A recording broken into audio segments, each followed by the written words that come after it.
When it comes to westerns, there is nothing better than a good old revenge plot, where a lone stranger comes into town to seek retribution against those who wronged him or his family. It's a classic story that never gets old, and one stranger, one rancher, has all the makings of an epic showdown.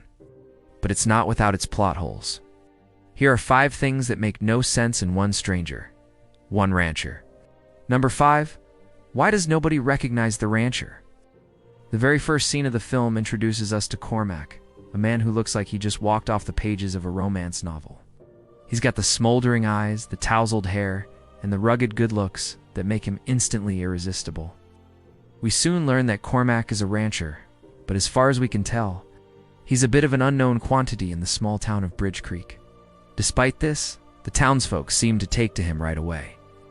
They invite him to their church socials, try to set him up with their single daughters, and generally welcome him with open arms.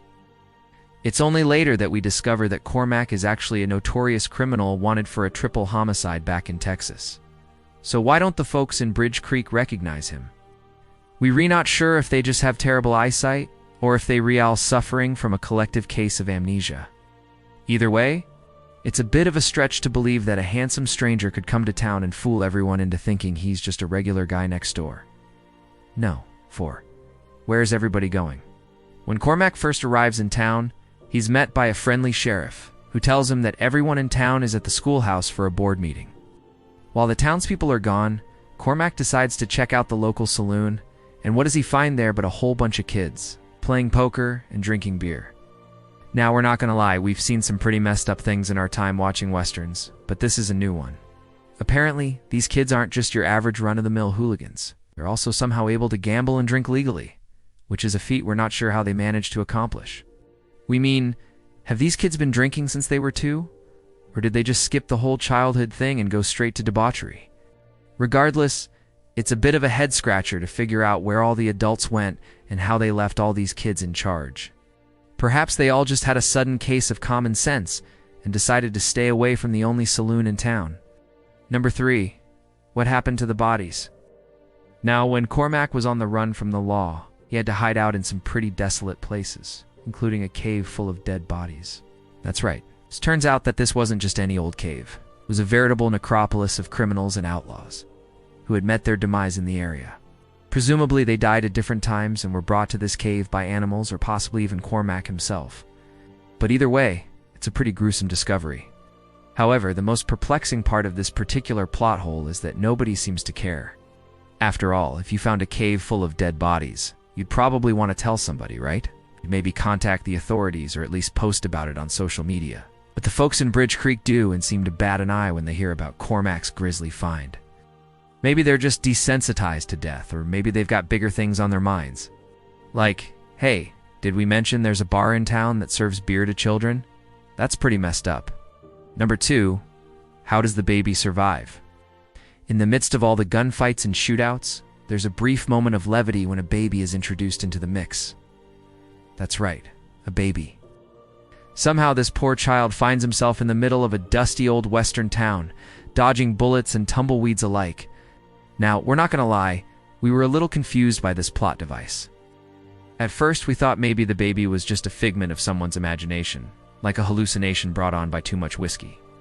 But then the baby started crawling around and interacting with the other characters, and we were even more perplexed. Is this baby real or fake? And if so, how did he get there? Well, it turns out that the baby is indeed real, but he's not a native of Bridge Creek. Instead, he belongs to a traveling family of performers who are currently in town putting on a show. While it may seem like the baby just wandered into the middle of a shootout, he was actually safely tucked away in his family's wagon the whole time. Phew. We were worried he might be in danger, but turns out he was just hanging out with some gypsies instead. Number 1, why doesn't anyone leave town? Now here's the big one. The plot hole that really has us scratching our heads. Throughout the film, Cormac tries to leave town, but he's always pulled back in by some unforeseen circumstance. First, it's because he wants to help out the widow who owns the saloon. Then it's because he feels responsible for protecting the town from the criminal gang that's coming after him. Oh, but let's be honest. He could have left town long before any of that went down. All he had to do was hop on his horse and ride away. Sure, he'd have to deal with the whole bounty hunter thing on the range, but at least he'd be alive to do it. But no, Cormac sticks around Bridge Creek like it's his own personal Groundhog Day, and we're not sure why. Maybe he likes the company, or maybe he's just really into small-town life. But whatever the reason, it's a bit of a head-scratcher to figure out why he does, and just hightail it out of there. After all, if you were wanted for triple murder, you'd probably want to put as much distance between yourself and civilization as possible, but not Cormac. He seems perfectly happy to stick around and make himself at home, and we're not sure why. Well, there you have it. 5 things that make no sense in One Stranger, One Rancher. But that doesn't mean we didn't enjoy the movie. After all, it's a classic Western with all the gunfights, shootouts, and fistfights you could ask for. Plus, who doesn't love a brooding, mysterious stranger with a dark past? Just don't ask us to suspend our disbelief any further than we already have. Now it's time to hear from you. What are some other plot holes you've noticed in Westerns? Let us know in the comments below. And while you're at it, don't forget to like and subscribe for more fun movie content. Thanks for watching. We'll see you next time.